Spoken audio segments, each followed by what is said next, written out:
They fired me for choosing my dying father over a 2-minute meeting. My name is Jack Riley. I'm 47 years old, and for 17 years I thought loyalty to my company meant something. I was wrong. The ventilator kept steady time. I watched my dad's chest rise and fall, 76 years of hard work reduced to this room at Cleveland Clinic. His hands lay still on the white sheets, the same hands that taught me to change oil and throw a curveball.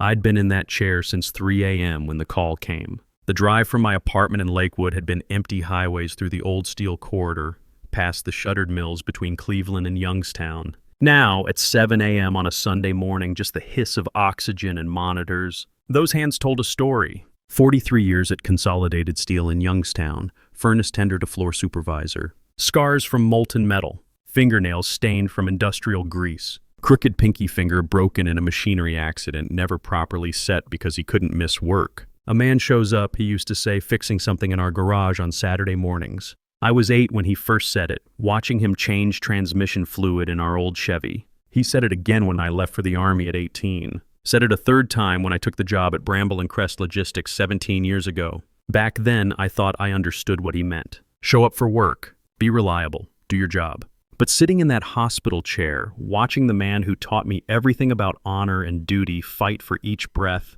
I finally understood the real lesson. Sometimes you have to choose which job matters most. My phone buzzed. Emergency alignment meeting. 7:09 a.m., attendance mandatory. 2 minutes notice. Sunday morning. While I sat watching my father fight for breath, I looked at the screen, then back at Dad. Gray face under fluorescent lights. Oxygen mask fogging with each shallow breath. For 17 years, I'd answered every call from Bramble and Crest. Built their scheduling systems from scratch when I started as a junior dispatcher. Worked my way up through freight coordination, operations management, finally to director of workforce orchestration. I was the guy who kept 200 trucks moving the I-80 freight corridor, routed emergency medical supplies around hurricane zones, made sure grocery stores stayed stocked during the 2020 lockdowns. I'd missed Danny's Little League championship for a hurricane emergency in Houston. Canceled 3 family vacations for critical projects that turned out to be PowerPoint presentations.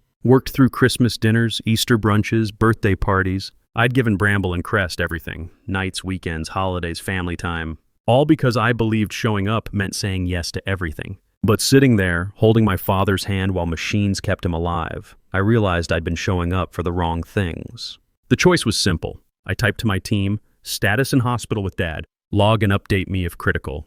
Turned the phone face down. Took his hand.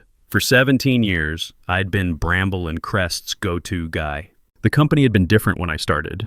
Family-owned, values-driven, led by people who understood that employees were human beings with lives outside the warehouse. Rebecca Martinez, our current COO, had been my mentor through most of that climb. Started the same year I did, worked nights dispatching while raising 2 kids alone after her husband died in Iraq. She understood the business from the loading dock up, the pressure drivers faced, the impossible schedules dispatchers juggled, the constant balancing act between operational efficiency and basic human decency. Rebecca had taught me that good logistics wasn't just about moving freight efficiently. It was about building systems that could handle crises without breaking the people who ran them. Jack, she'd told me during my first promotion to operations manager, the best companies don't just deliver goods. They deliver on promises to everyone, customers, employees, families. The minute you forget that people have lives outside these walls, you stop being a leader and start being a problem. I'd carried that lesson through my rise to director level, built schedules that accounted for family emergencies, created backup systems so no single person carried impossible loads, fought for reasonable overtime policies and genuine work-life balance. My team trusted me because I understood that reliable employees needed reliable support from management. Then Bramble and Crest got bought out by Meridian Holdings, and everything changed. The new ownership brought in Lucius as CEO 18 months ago. Harvard MBA, never worked a day on a dock or behind a wheel. Everything about him screamed corporate consultant, $5,000 suits, buzzword-heavy speeches about synergies and operational excellence, casual mentions of weekend houses in the Hamptons. He'd taken over with promises to modernize our corporate culture and maximize shareholder value. What that meant in practice was longer hours, shorter notice, zero tolerance for anything that might interfere with his quarterly projections. I'd tried to work with him. When he demanded impossible delivery schedules, I'd found ways to make them work through careful planning and calling in favors from drivers and dispatchers who trusted me. When he wanted cost reductions that would compromise safety protocols, I'd found alternatives that satisfied his budget requirements without putting people at risk. When he scheduled mandatory strategy sessions on Christmas Eve, I'd shown up. But the warning signs had been building for months. 3 months before this Sunday morning, Lucius had called a 6 a.m. meeting about accountability standards. Half the management team was bleary-eyed, having driven in from suburban homes in the pre-dawn darkness to accommodate his schedule. Lucius, fresh from his personal trainer and looking like he'd stepped out of a business magazine, had lectured us about commitment to excellence. "Gentlemen," he'd said, his voice carrying that smooth confidence that came from never having been truly tested by real adversity. "Success in today's competitive marketplace requires sacrifice. If you're not willing to bleed a little for this company, maybe you're in the wrong business." Mike Stevens from Cold Chain had raised his hand. Mike was a good man. 22 years with the company, 2 kids in college, a wife undergoing cancer treatment. What about when our families need us to bleed a little for them? Lucius had smiled, that cold corporate smile that never reached his eyes. "Mike, that's exactly the kind of thinking that keeps companies mediocre. Champions understand priorities. That's business 101. The room had gone quiet. Rebecca, sitting across the conference table, had given me a look that said everything about what she thought of our new CEO's leadership philosophy. I should have seen the collision coming. Lucius believed that dedication meant complete availability, that loyalty required absolute submission to corporate demands. I believed that real loyalty was earned through mutual respect, that sustainable success came from treating people like human beings rather than interchangeable resources. Looking at Dad's gray face under the fluorescent lights, I finally understood that some battles choose you. The meeting came and went. 2 minutes of theater while I sat bedside, listening to the steady rhythm of machines keeping my father alive. Later, I'd learned that others had missed it too. Marcus Williams from Western Operations, Sarah Chen from Cold Chain, even Dave Morrison, who'd taken over Tom Bradley's role in strategic planning after Tom's retirement. But when the termination memo hit the company intranet at 9:47 a.m., only one name was displayed in bold red letters across every computer screen in the building. Mine. Notice of termination, gross dereliction of duty. The subject line was clinical, the content brutal. After 17 years of building systems, managing crises, and delivering results that kept Bramble and Crest competitive in an industry that chewed up weak companies, I was being branded a deserter. Because I chose to sit with my dying father instead of joining a 2-minute meeting that could have been handled with a group text message. The memo was copied to everyone. Board members, senior management, department heads, even external stakeholders and vendor partners. Lucius hadn't just fired me, he'd made me a public example, a warning to anyone who might dare prioritize family obligations over corporate demands. 6 months earlier, at the annual recognition dinner, Lucius had stood at the podium and called me the backbone of our logistics operation. He'd praised my dedication, my reliability, my willingness to go above and beyond for the company. The whole room had applauded. My picture had appeared in the company newsletter with a quote about how dedication to excellence drives everything we do. Now that same man was using my name as a scarlet letter. I closed my eyes and thought about Dad's lessons, about showing up, about what it meant to be a man you could count on, about the difference between loyalty and servitude. Then I picked up my phone and typed 11 words that would change everything. A man's got 2 jobs. Show up for both. I chose mine.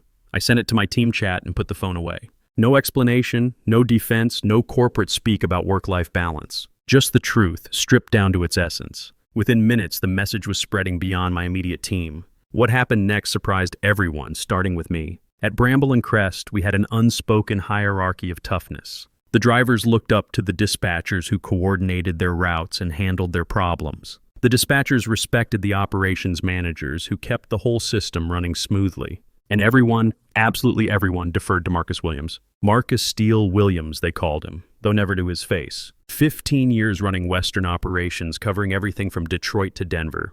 Former Marine drill instructor who'd done 2 tours in Afghanistan before coming home to civilian logistics work. A man who'd never shown emotion in any meeting I'd ever attended, never backed down from a confrontation, never compromised on safety or efficiency standards. His office walls were covered with commendations for on-time delivery rates and safety records. His desk was perpetually clean, organized with military precision. When Marcus spoke, people listened.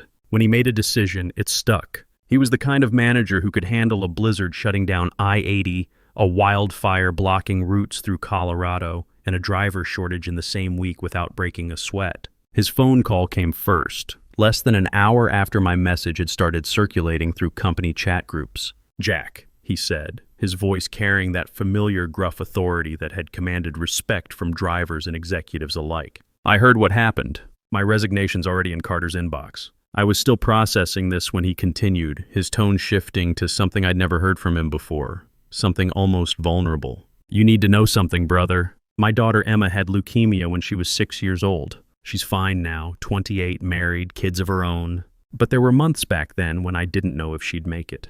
Dark months when the doctors couldn't tell us anything except wait and see and hope for the best." He paused and I could hear something crack in that iron voice. I missed one of her chemo appointments for a budget meeting. One.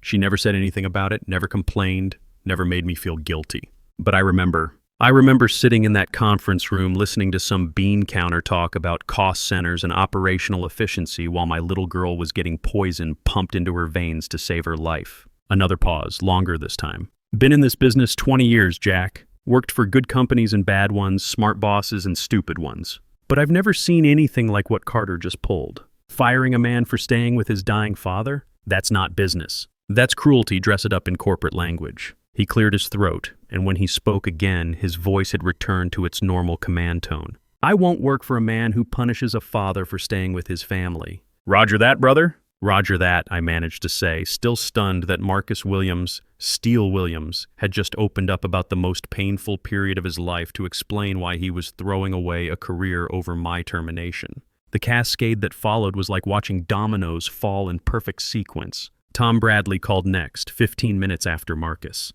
Tom had been my mentor when I'd started at Bramble and Crest, the man who'd taught me everything about logistics operations and more about leadership than any business school could have provided. He'd retired 3 years ago after 42 years with the company, but he was still connected to half the industry through professional relationships and genuine friendships built over decades of honest dealing. "Son," he said, his voice gravelly from 40 years of cigarettes but steady with conviction, "my resignation went in this morning."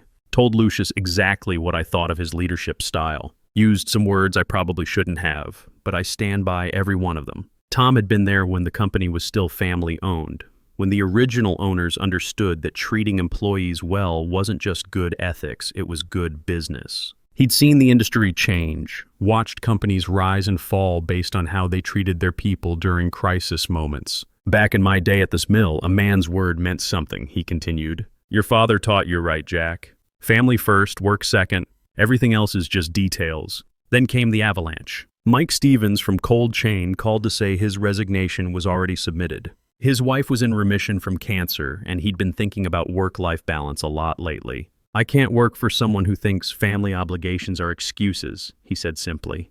Pete Rodriguez from Eastern Distribution followed 20 minutes later. Jim Walsh from Strategic Planning called to say he was out.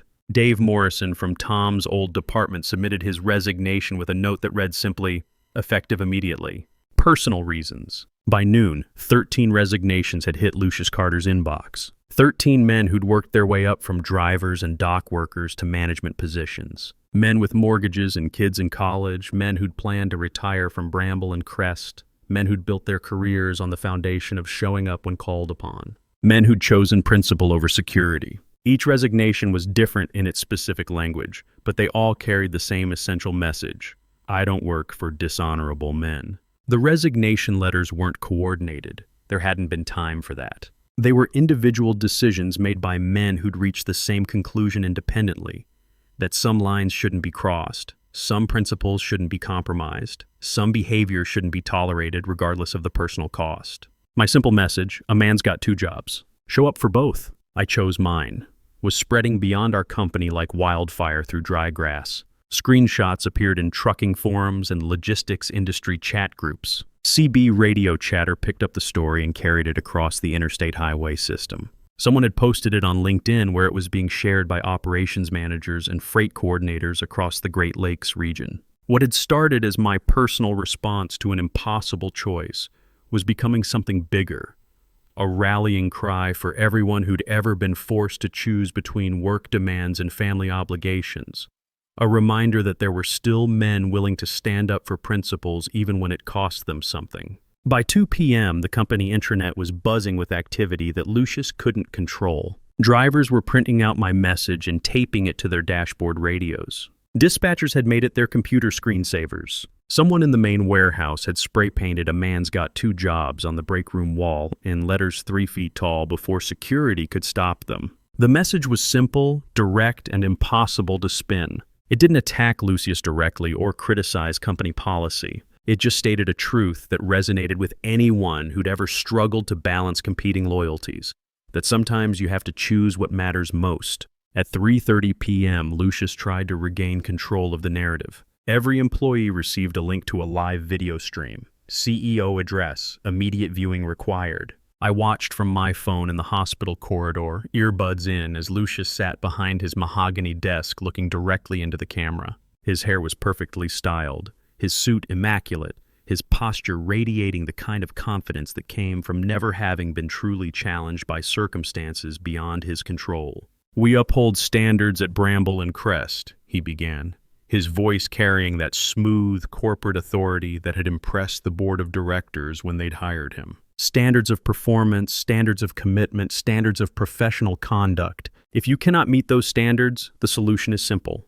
leave. It's that straightforward. He talked about loyalty and discipline and sacrifice, carefully framing the mass resignations as necessary house cleaning, the removal of weak links who couldn't handle the demands of a competitive marketplace. "We are not a company for the faint-hearted," he declared, his voice rising with practiced emphasis. "We are an engine of resilience, a force for excellence in an industry that demands nothing less than total commitment. Anyone unwilling to answer the call at any hour, on any day, has already made their choice. We simply respect that choice and wish them well in their future endeavors." The speech was polished, professional, and completely tone-deaf. He was treating the resignation of 13 experienced managers like a minor personnel adjustment rather than a devastating indictment of his leadership style. Then he made the mistake that ended his career. Near the end of the broadcast, probably thinking the official recording had stopped, he leaned back in his leather chair and let out a casual chuckle, the kind of laugh that comes when you think you're among friends who share your perspective. "Besides," he said, his voice taking on an almost conversational tone, "family excuses don't run trucks." 6 words, delivered with a smirk that revealed exactly what he thought about employees who prioritized family obligations over corporate demands.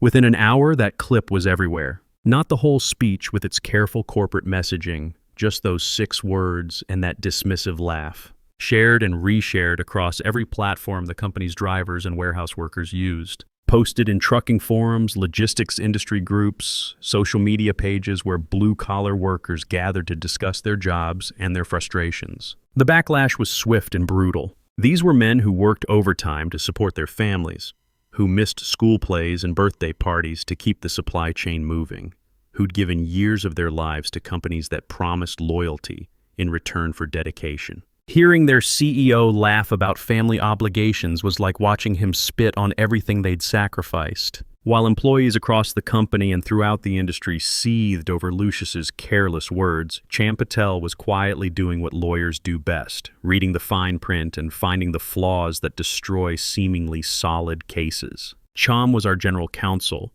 a sharp-eyed immigrant from Gujarat who'd worked his way through law school driving nights for a package delivery service. He understood both the legal complexities of corporate governance and the operational realities of logistics work, which made him invaluable in an industry where regulatory compliance could make or break a company. More importantly, he had the kind of integrity that ran bone deep, the kind that came from understanding what it meant to fight for every opportunity in a country that promised equality under law. He'd grown up poor in Ahmedabad before his family immigrated when he was 12, part of the wave of Indian professionals who came to America in search of better opportunities for their children. His father had worked 2 jobs, days at a textile mill, nights cleaning office buildings, to put Cham through college and law school. In America, his father had told him during those difficult early years, the law protects everyone equally. Rich, poor, citizen, immigrant, it doesn't matter. That's why we came here. That's why you must understand it perfectly. Cham had taken that lesson to heart, building a career on the principle that legal protections meant nothing if they weren't enforced consistently and fairly. He'd never been impressed by corporate titles or intimidated by executive power. When he looked at a contract, a regulation, or a personnel action, he saw only black and white, legal or illegal, proper or improper, right or wrong. At 4:15 p.m., sitting in his office overlooking the main warehouse floor, Cham pulled up the meeting minutes from the morning's emergency alignment session on his computer screen. What he found made his blood run cold and his lawyer's instincts shift into high gear. One signature, that's all the official documentation showed. Mason Carter, Lucius's 23-year-old nephew, fresh out of college with a degree in business administration, and 3 months into an unpaid internship in the strategic planning department. According to the company's corporate governance policies that Cham had helped draft to ensure compliance with SEC regulations and board oversight requirements, disciplinary actions against senior management required signatures from at least 2 corporate officers to constitute a legally valid quorum. One signature from an intern wasn't just inadequate under company policy, it was void under corporate law. But it got worse. Much worse. Attached to the meeting file was a video clip that Mason had apparently uploaded by mistake, probably thinking it was part of the routine documentation required for personnel actions. Cham clicked play and watched Lucius behind his desk, looking relaxed and casual as he spoke to someone off camera. "Just sign it, Mason," Lucius said, not even bothering to look up from his computer screen where he appeared to be checking email. "Doesn't matter what it says. This is only for form anyway. We just need a body in the room to make it official." The camera caught Mason's uncertain voice, young and clearly uncomfortable.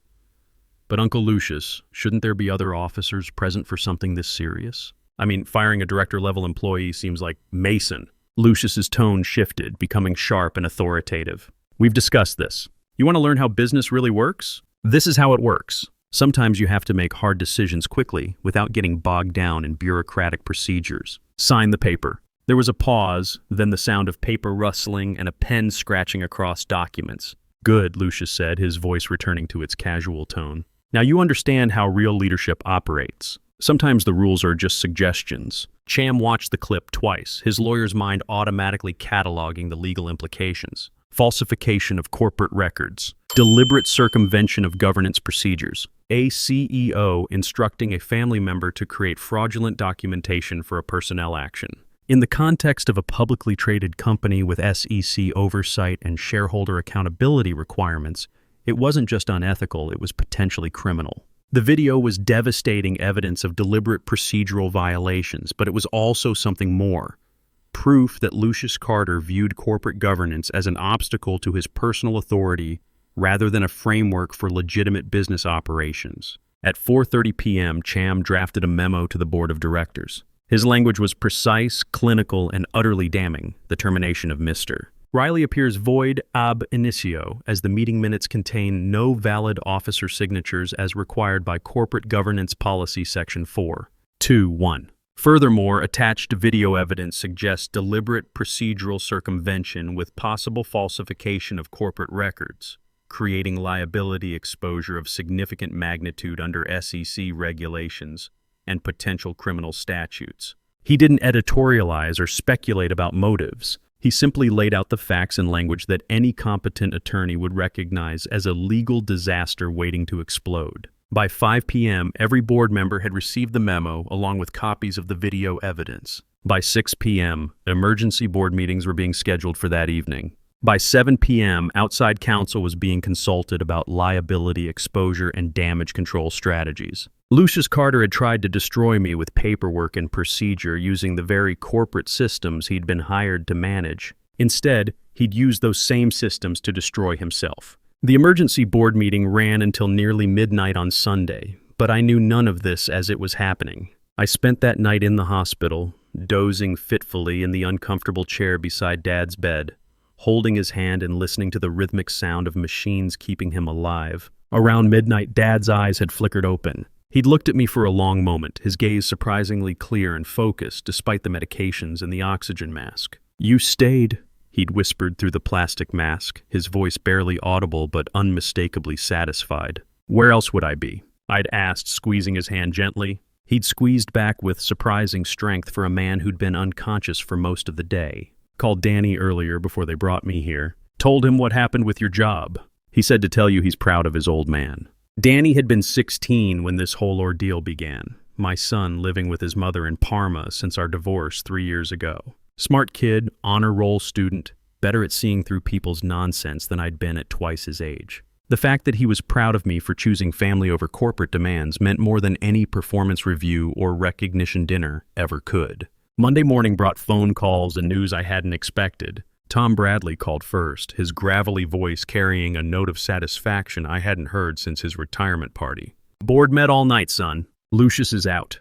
Suspended pending investigation into procedural irregularities and governance violations. That's the official language. Your termination's been voided, full reinstatement with back pay and a formal apology from the board. Then came the details, filtering through colleagues and industry contacts who'd been following the story. Rebecca Martinez had been named interim CEO, effective immediately. The board had issued a company-wide statement acknowledging serious leadership failures and promising a comprehensive review of management practices and corporate culture. My job was waiting for me, along with a personal apology from the board chairman and assurances that nothing like this would happen again under the new leadership. But the biggest surprise was what came next. Over the following 2 weeks, my phone started ringing with job offers from competitors across the industry.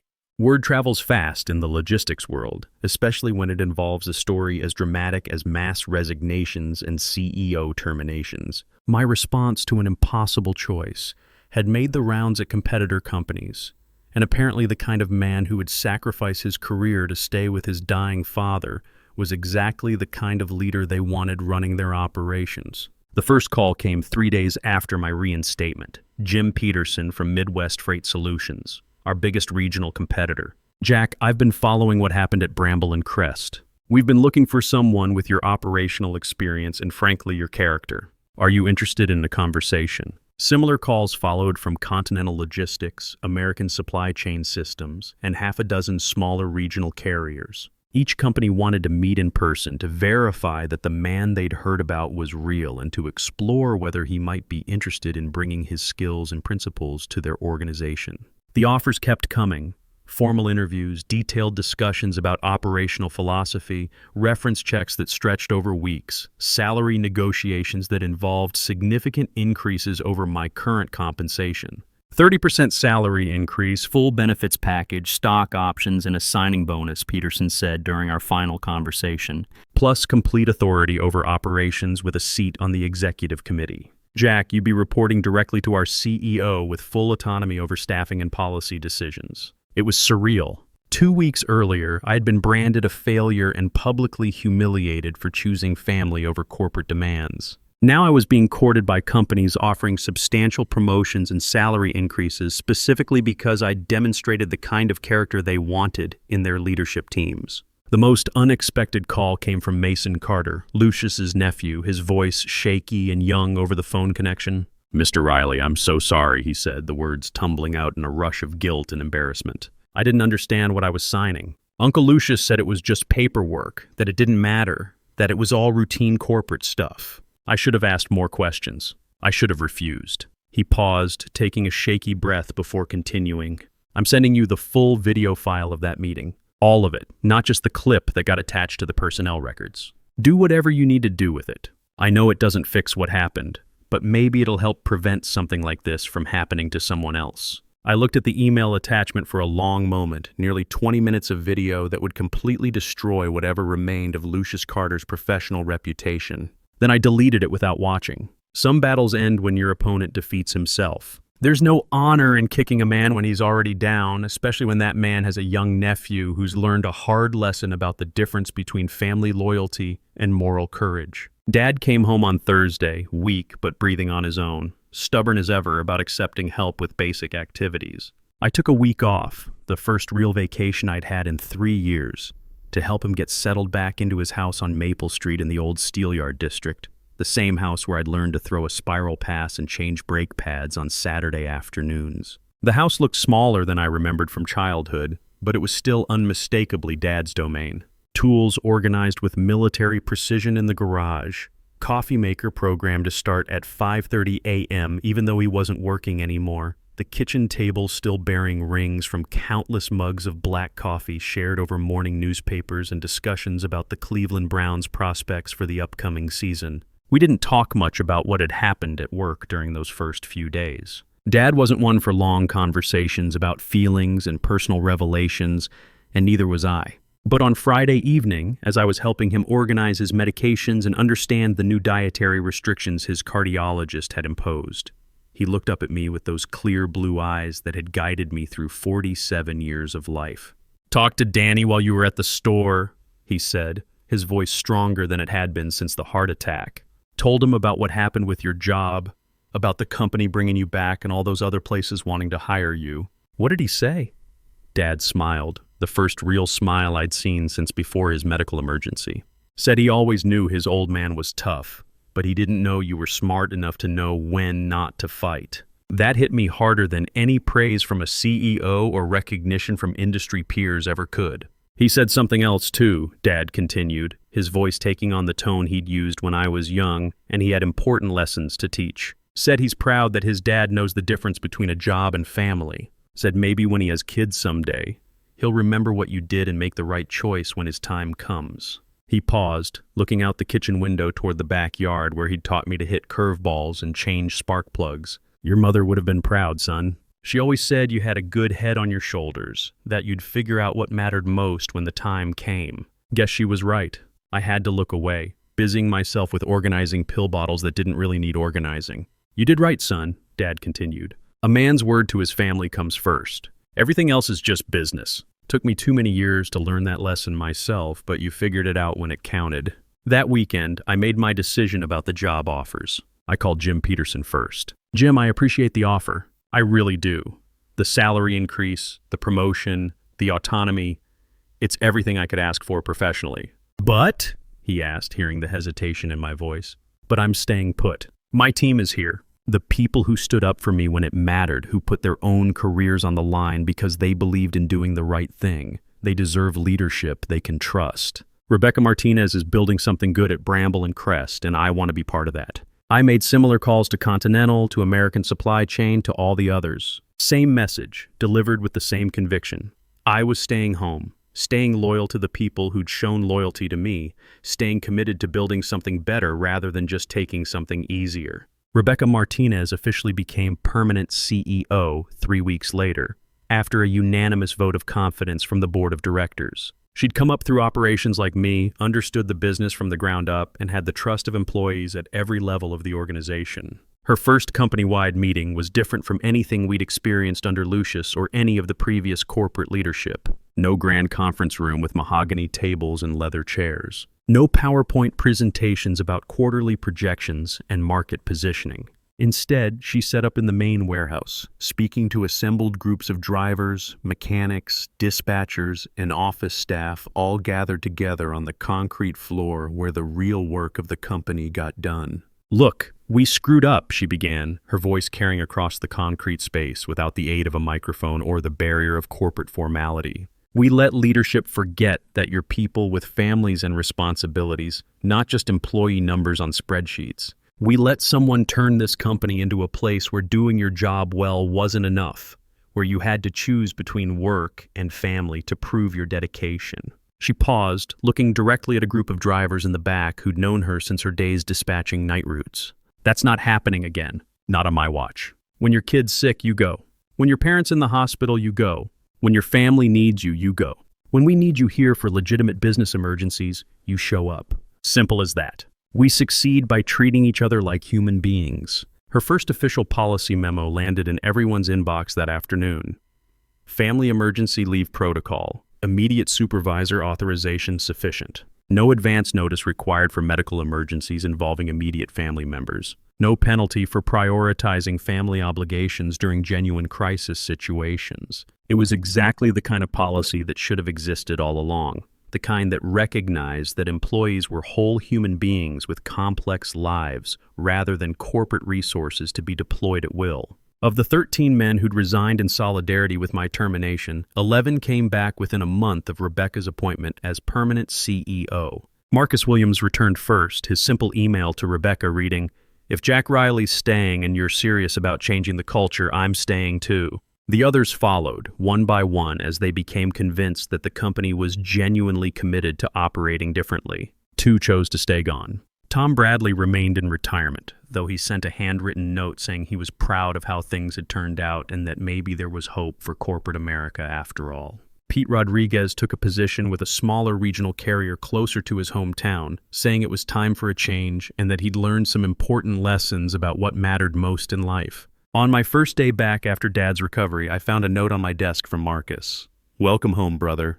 Attached was a printed copy of Rebecca's new family leave policy, along with a photo from his daughter Emma's recent wedding, a photo he'd been able to attend because he worked for a company that understood priorities. Some victories are quiet, personal, measured in moments that never make headlines or quarterly reports. This one felt loud enough to hear across the entire industry. 6 months later, I was invited to speak at the National Transportation Exchange in Chicago, the industry's premier annual conference where logistics executives from across the Great Lakes region gathered to discuss trends, challenges, and best practices. The organizers wanted me to talk about leadership during crisis and maintaining values under pressure. I almost said no. I'd never been comfortable with public speaking, and the whole experience still felt too personal to share with strangers. But Tom Bradley convinced me to do it during one of our monthly coffee meetings at the diner on Superior Avenue. "Son, there are a lot of men out there facing the same choice you faced. Maybe they need to hear that it's okay to choose family. Maybe they need permission to be human." The room at the Palmer House was packed with logistics executives, operations managers, and freight coordinators from companies across the industrial Midwest. I kept my remarks simple, direct, avoiding the corporate speak and management buzzwords that usually filled conference presentations. I told them about that Sunday morning in the hospital, about the choice between a 2-minute meeting and a lifetime of regret, about the difference between loyalty and obedience, between showing up and being present. "A man's got 2 jobs," I said, looking out at hundreds of faces that understood the weight of that responsibility. "Show up for work and show up for the people who matter. Sometimes you can do both. Sometimes you can't. But when you can't, remember which job you can't replace." I talked about the 13 men who'd resigned rather than work for someone who punished family loyalty, about companies that succeed by treating employees as whole human beings rather than disposable resources, about the false choice between career success and family responsibility. The response was immediate. Not just applause, but nods of recognition. Quiet conversations breaking out as men shared their own experiences with impossible choices. During the break, a line formed of people wanting to share their stories. Missed birthdays, skipped anniversaries, choices they'd made that they couldn't take back. As I was leaving the conference, a young manager from a shipping company in Dallas stopped me in the hallway. He couldn't have been older than 30, wearing a wedding ring and that particular exhaustion that comes from trying to build a career while maintaining a family. "Mr. Riley," he said, "I've got a 2-year-old daughter. My wife's been asking me to promise I won't miss her birthday next month for a work conference in Los Angeles. After hearing you speak, I know what my answer's going to be." He shook my hand firmly. "Some meetings can wait. Birthdays can't." That conversation made the whole experience worthwhile. One man, one choice, one family that wouldn't have to wonder if they mattered.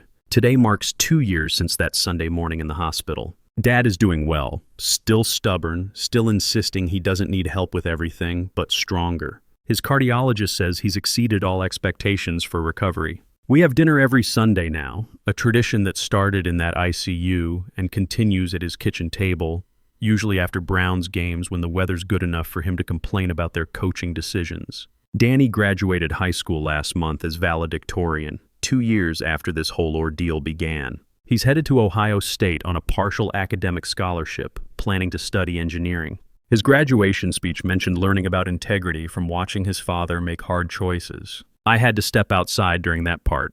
Bramble and Crest is thriving under Rebecca's leadership. The company runs more efficiently than ever, but it runs on trust instead of fear, on planning instead of crisis management. Employee turnover is down 60% from Lucius's tenure. Customer satisfaction scores are the highest in company history. We're winning contracts not because we're cheaper, but because our reputation for reliability means something to clients who need to know their freight will be handled by people who care about the work they're doing. Last month, we landed the biggest account in company history, a 5-year deal with a major retailer worth $80 million. The deciding factor wasn't our technology or our pricing structure. It was our reputation for consistency and our track record of delivering on promises. "We know your people will show up," their operations vice president told Rebecca during the contract signing. In this industry, that matters more than saving a few percentage points on shipping costs. Lucius disappeared from the logistics industry after his termination became permanent.